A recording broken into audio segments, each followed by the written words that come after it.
어쨌든 이재명 후보 입장에서는 대법원의 판단에 따라서 이제 정치적 운명이 좀 갈라지는 측면이 있는데 네 가지 경우의 수를 보더라고요. 어떻게 봐야 됩니까? 네, 이제 네 가지 경우 수를 보자면 이제 대선 전에 이제 판단이 내려질 경우와 이제 대선 후에 이제 판단이 내려질 경우인데요.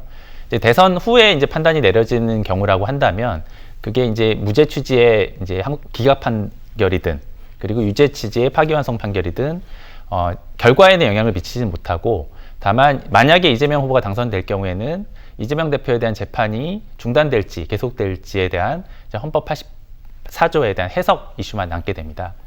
다만 이제 대선 전에 결론이 나올 경우는 이제 무죄 취지의 판결과 유죄 취지의 판결로 좀 나눠서 봐야 될 것인데요. 만약에 무죄 취지의 판결이라고 한다면 뭐 어떤 대선에 미치는 영향은 없고 뭐 이재명 후보 입장에서는 어떤 사법 리스크가 완전히 해소된 상태에서 이제 선거에 임할 수 있게 되는 것이고요.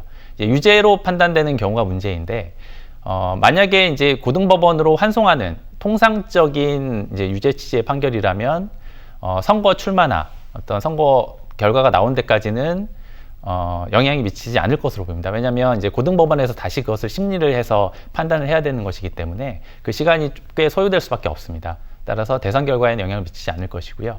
이제 딱 하나 만약에 대법원이 파기재판을 할 경우에는 이제 100만 원 이상인지 미만인지에 따라서 영향을 미치게 될 것인데 사실은 이제 항소심에서 무죄가 선고된 상태이고 대법원에서 이런 유형의 사건을 파기재판한 예는 찾아보기 힘들기 때문에 결론적으로 말씀드리자면 이재명 후보의 어떤 출마에는 실질적으로 영향을 미칠 가능성은 현재로서는 높지 않을 것으로 그렇게 보입니다. 어떤 경우가 나오든지 출마에는 영향을 미치지 않는다는 말씀 들었습니다.